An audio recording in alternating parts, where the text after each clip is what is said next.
Hello there. We're on shelf number 10. We're going to start off with the Screams, 1 through 4. First one, absolutely, positively the best in the franchise. One of my favorite films of all time. I swear it's got to be in my top 10.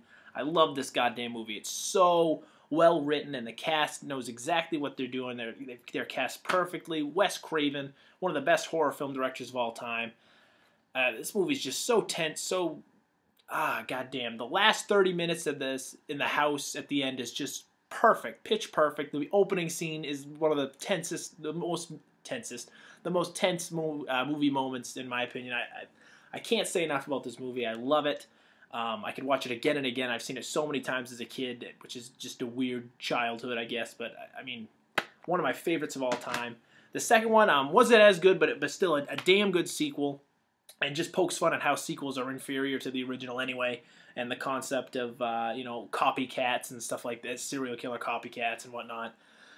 Just, I mean, this one they were kind of pulling for straws as they were trying to, throw you off guard for the killers. The killers, or the killer, I won't give anything away, but anyway, they kind of come out of left field, you know what I mean? The first one completely made sense, and, after the first one, people were just kind of watching them for the, the whole fun of it becomes who's the killer rather than the first one.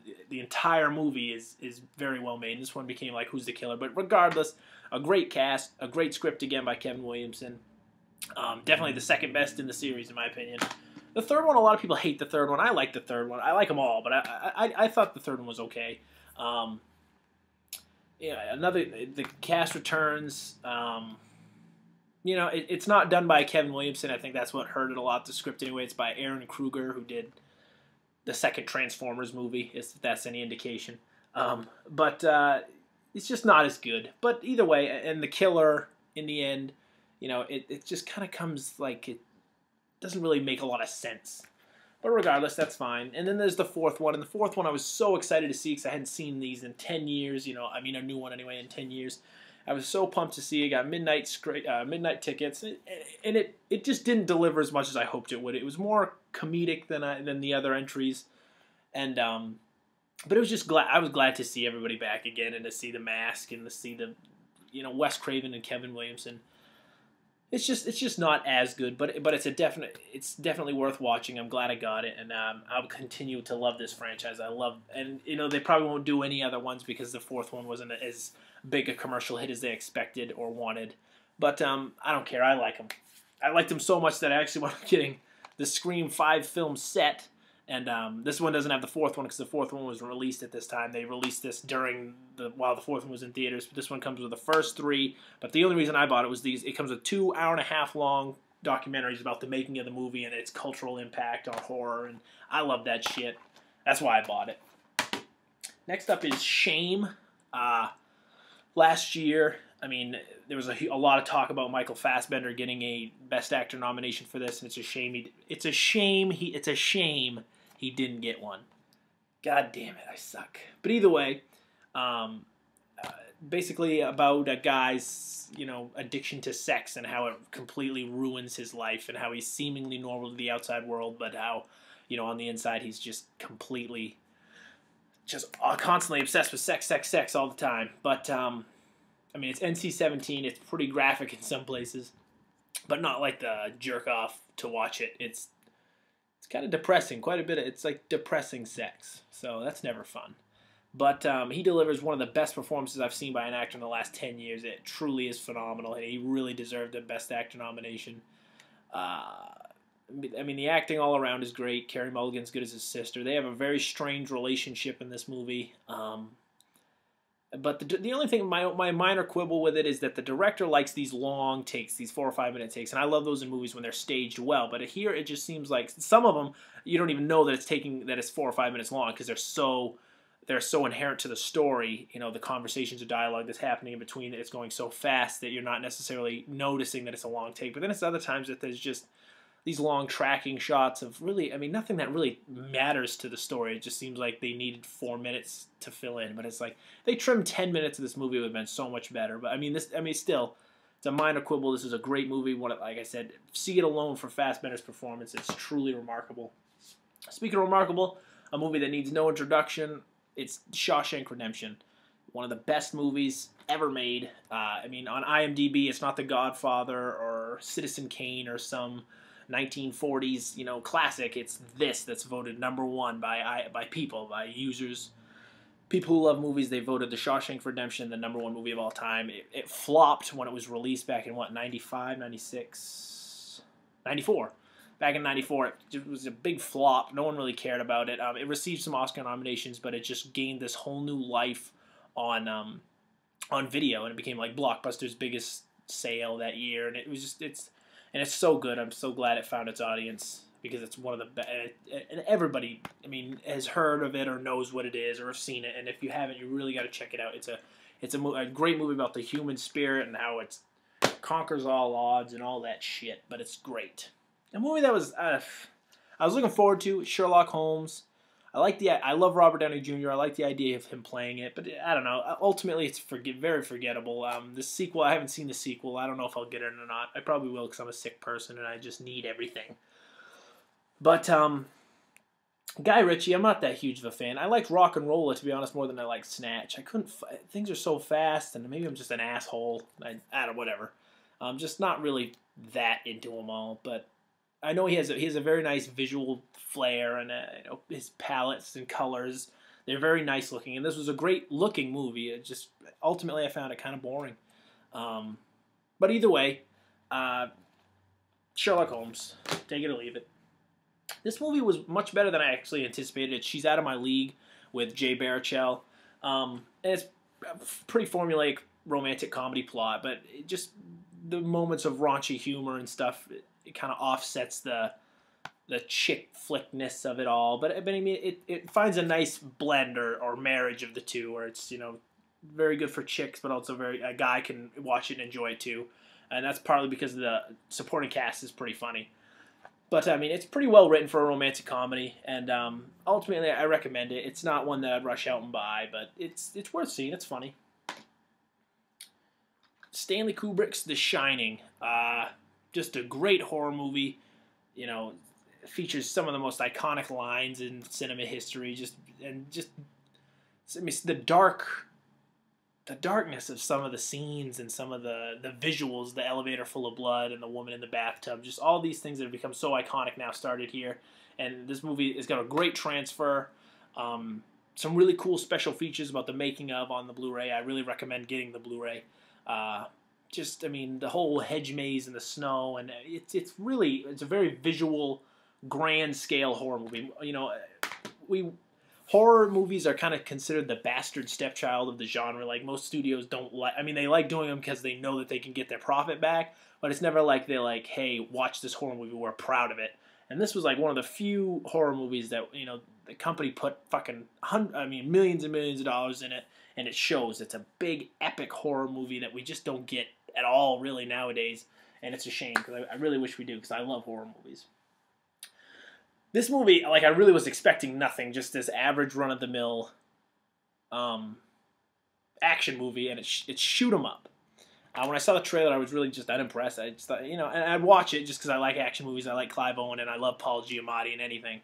And I was so surprised, because this literally plays out like a live version of a Bugs Bunny cartoon or Roadrunner cartoon. It's so completely fast paced.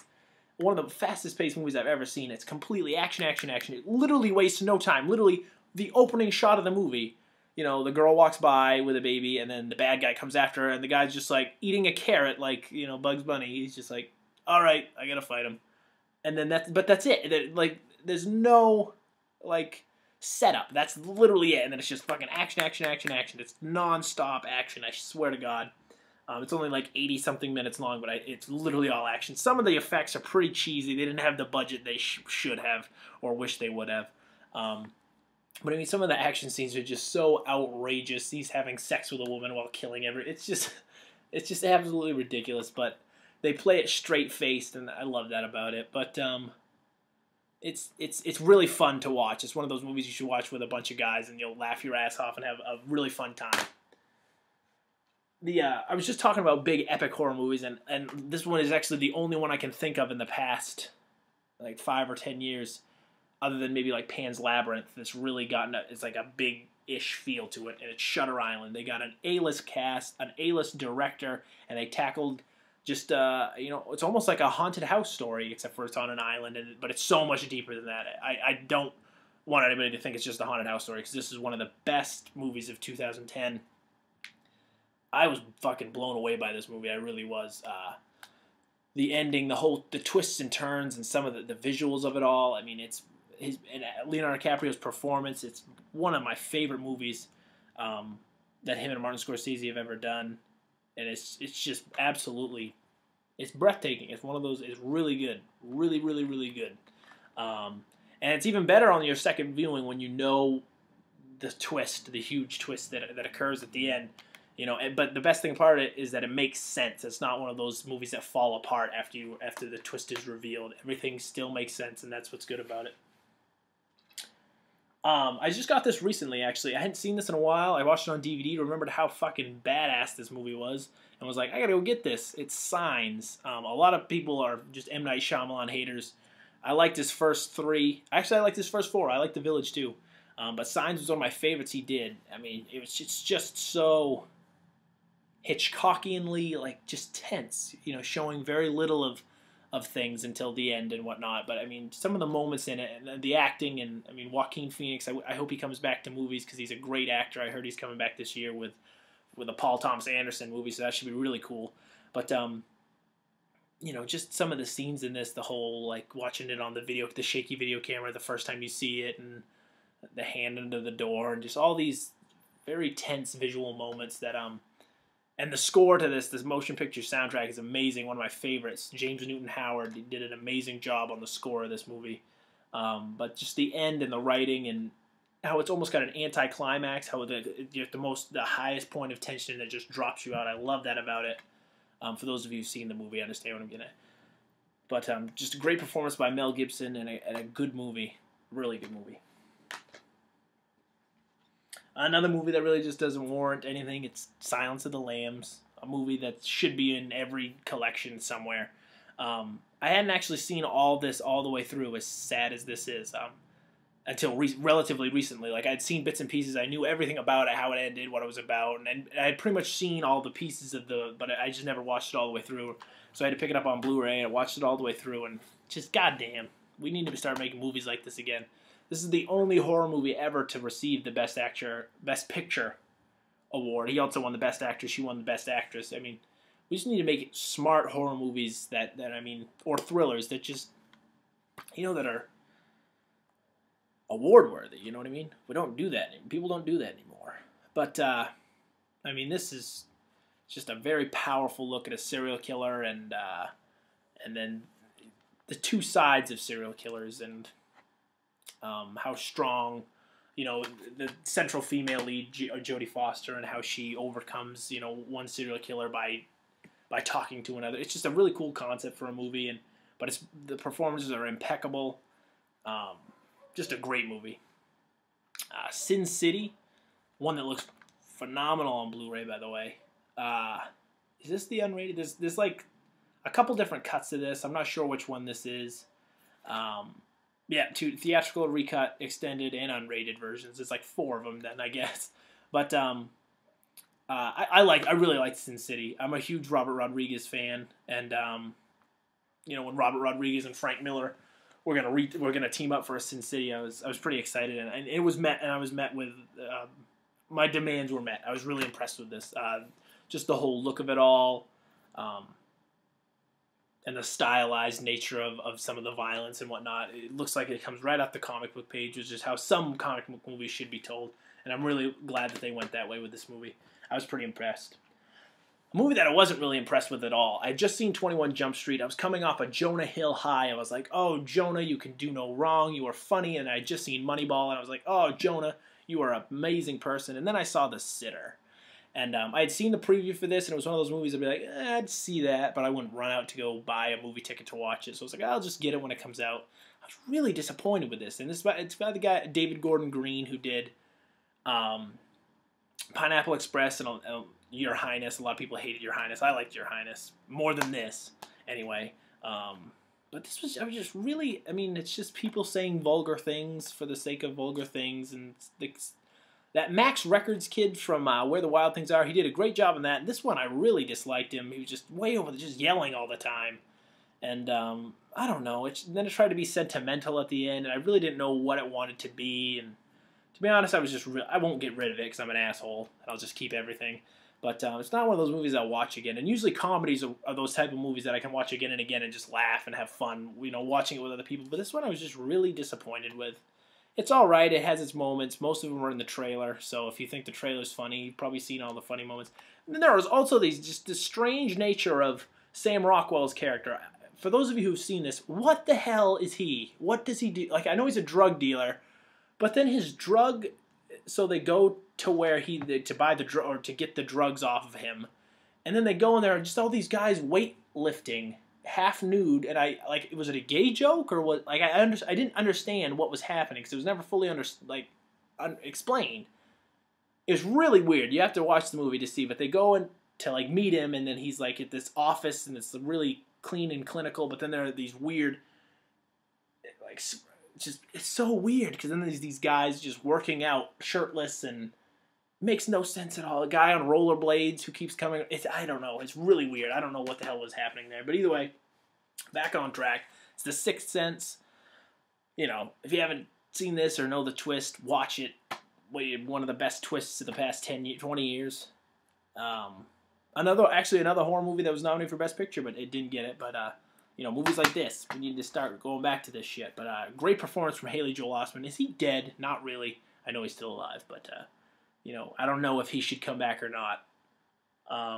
Because who knows? Maybe he's a douchebag now. But either way, this was a really good movie, really tense, really intelligent, intelligently thought out movie. I envy people who haven't seen it and don't know the twist, or who would watch it for the first time, because I remember the first time I saw it, I was blown away by the twist. But either way, without the twist or no twist, it's still a Jesus Christ, what is this? I have a stuttering. God, I don't talk well. I suck. It's still a good movie despite the twist. If it didn't have a twist or not. Sling Blade, French fried potatoes. Billy Bob Thornton. I think it was the first movie he directed and wrote and starred in. And he owned it. It's his movie. It's a good movie too. A great performance by Billy Bob Thornton. I believe he won the Oscar for writing, but not directing or acting, which is a shame. Dwight Yoakam, the country singer, who's had bit parts in like Crank and Wedding Crashers and shit, is one of the lead characters in this. He's an asshole in the movie, but he plays it so well. It's just a credit to him as an actor. And by pretty much just everyone in this delivers the best, really good performances. It's funny, the little kid in this, is it Lucas Black? Lucas Black. He also played the kid, in this he's like, it's 8 or 10, but then they did Friday Night Lights where he was the coach, where Billy Bob Thornton was the coach, and he was the quarterback. That's Lucas Black grown up. It's kind of funny that they were in the same movie again, like 20 years later or whatever. But, not 20, like 10. But a really good movie, just a character piece about a dark person and, how you can't control the urges that you have sometimes, and just a really dark character study, but a very nice movie. Speaking of very nice movies, that's not really, I meant nice in a very good movie, but it was dark. This is just a very nice movie. A movie that just makes you stand up and cheer at the end. It's Slumdog Millionaire. I remember when this won Best Picture, I was pissed off. Just because the movies that always wind up winning Best Picture, half of them I haven't seen. So when they win, I'm just angry. I'm like, fuck that. This one should have fucking won. Fucking Slumdog Millionaire. And then I watched it and I was like, holy shit, I'm so glad this won. Just a brilliantly written movie. Danny Boyle directed it, the guy who did 127 Hours and 28 Days Later. Just a great, great movie. But it's about a guy on a game show that, it's almost his destiny to be there, and the events in his life have led him to answer all these questions right.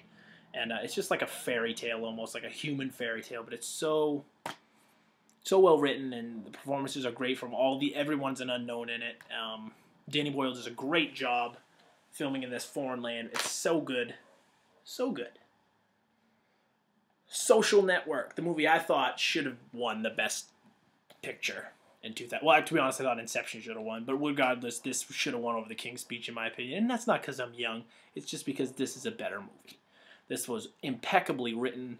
The performances are very good. I mean, but the dialogue, that's what this movie is. The dialogue and the directing by David Fincher. It's just rapid fire. Everyone sounds so smart. But like when you think of the movies that depict people of our generation, half of them, they're always just douchebags. They're like dumb and they're drinking all the time or whatever. This movie, they are douchebags, but they're incredibly intelligent. And they're fucking people over, and I mean, it's this almost epic tale of betrayal and trust against friendships, and you know, it's like this is a movie of our time. It really is. But a great movie, really good movie. This movie I saw. Well, this movie came out last year in April. Everyone was talking about it. Everyone was like, "This is like one of the best movies of the year" and stuff, and I loved it. And so I went to go see it in theaters, and I think maybe I was pissed off that day or something, but for some reason I just didn't think it was that great. I was like, it's good. It's not as great as everyone's saying it is. And then I bought it just because, for one, it was really cheap, but then the other, I was like, I gotta watch it again. It's Source Code. This is the guy who did Moon, David Bowie's son. Duncan Jones, that's right, Duncan Jones. And Moon was another movie that I wasn't hugely impressed with. I thought it was good. I didn't think it was just great. And maybe I gotta rewatch that one too. But this one, again, like I didn't think it was epic or great as everyone thought it was. It's really well written. The performances are really good, but it's really good. I wouldn't call it great. But it's a pretty cool thriller about, you know, not time travel, but just what kind of time travel? Reliving the same 8 minutes again and again and again. With some twists and turns and stuff here and there. Just about a really good cast. I like Jake Gyllenhaal, and he does a good job as the lead in this. But I mean, ultimately, it's a pretty good movie. Worth the watch. Definitely worth the watch. This movie here. I've gotten through this once, maybe twice, but I've started to watch or had bits and pieces of this tons of times because I never could get through the movie. Not because I was bored, but because I couldn't stay focused, I guess. That's kind of like saying I was bored, but it's not. It's got a completely different feeling. The movie is Southland Tales. Not a lot of people have seen this. It's Donnie Darko, Richard Kelly, the guy who directed Donnie Darko, did this movie right after Donnie Darko. It had been a couple of years. It had been about 6 years since he had done anything, and people were all awaiting. You know, his first movie is Donnie Darko. It's fucking amazing. It's a cult classic. What is he going to do next? And this is the movie that came out. It's got The Rock, Sean William Scott, Stifler, and Sarah Michelle Gellar as the three leads. When you hear that, you don't necessarily think Oscar-winning fare. You think this movie is going to be weird. This movie's going to be probably comically violent or something like that. You just think three actors that normally don't play smart people as the three leads in this. What is it going to be? And it turns out that this fucking movie is this political allegorical, religious. I don't even know how to describe it, to be honest. It's so ridiculous, so out of this realm of, I couldn't follow it, but I finally got through it. I feel like I have an understanding enough about it to be able to almost review it, or at least come up with a consensus on it. And my consensus is, I mean, it's got a very cool cast. Not cool in the sense of I like all these people, but just a very different, unique, so it's got them three. It's got Mandy Moore, Justin Timberlake, John Lovitz, Nora Dunn, Amy Poehler, Kevin Smith's in it. Just a bunch of people. So many people. Yeah, absolutely. So many people. But regardless, so I enjoyed the cast. I enjoyed the look of it. It's got a very distinct look. I like that about it. I like the music, the soundtrack. Some of the scenes are it's almost like a music video. There's a scene where Justin Timberlake gets high and sings The Killers, All These Things That I've Done, with Marilyn Monroe, people walking by, models walking by in an arcade. You should see it. You should see it. I'm recommending you see it. I gotta watch it again. It's basically how the world would end, and then there are people there. Jesus Christ, I'm just going on and on. I can't explain it. You just watch the movie. just watch the movie. This one here is a different one. It's not as different as that, but it's a different one. It's Splice. Basically, these people create this person, pretty much. And it starts off like a little alien, and then it grows into almost like a humanoid creature. And then something happens between one of the people and the creature, and then all hell breaks loose. And it starts off a really cool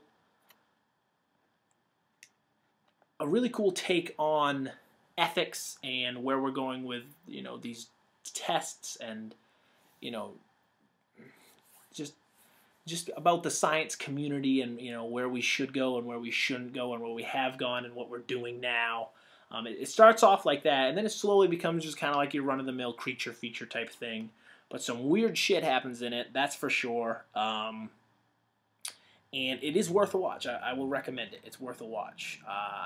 Just about a very, very different movie, I'll say that. It's very strange in some parts. One of my favorite movies of all time, in there in the top 10, it's Stand By Me. This is the 25th anniversary edition with the picture-in-picture commentary. Can I say something? I love picture-in-picture. Every once in a while, I want to watch a movie, but then I want to watch, hey, I want to see, like, I like commentaries, but I like them even better when I can see the person. I don't know why. I'm just a very visual-oriented person. So I like that, and this has that with a lot of the people from it. Not all of them, obviously, because, you know, one of them's dead and everything, but just a great cast. It's one of those movies that makes you want to be a child again. There are very few moments, as of right now, and I'm sure in the future it'll be very, like, vastly different, but right now it's like, I like being the age I'm at right now, but there are very few times when I'm like, God, I wish I was older, or God, I wish I was younger. But this movie, God damn it makes me wish I was 12 again, back with my friends at home, outside, because it's literally just the type of shit I would talk about. And I wish it was back in, like, the 50s. I wish I lived in the 50s as a kid. It probably wasn't the 50s. It was, whatever. I suck. But either way, god damn it, this is such a good movie. Rob Reiner, My Hat Is Off to You. It's based on the Stephen King book, The Body, I believe it was. Yeah, The Body. But, I mean, the cast is perfect. I mean, this is one of the few examples of child acting that fucking nail it, every single one of them. And just a really good movie. Last movie on this shelf, it's Step Brothers. We've talked about how I'm a pretty big Will Ferrell fan, and this one was pretty damn funny. I laugh my ass off every time I see it. The cast is funny. There's literally pretty much no plot, discernible plot. I guess if you had to come up with a plot, two guys come together after their parents meet and get married, and they have to, like, bond or just form a relationship as stepbrothers. But there's literally, it's just an excuse to give off all these funny ass, I mean, there's a lot of funny jokes in this. It's extremely rude and crude, but I laughed. That's the bottom line. But I'll be back, shelf number 11, I believe, and then there's only 11 and 12, and then after that, like I said, I'll just start doing regular just updates. What do I get this week? Because there's already a shit ton that I've gotten since, so probably enough to fill up a different shelf. But either way, I'll be back. Have a good one.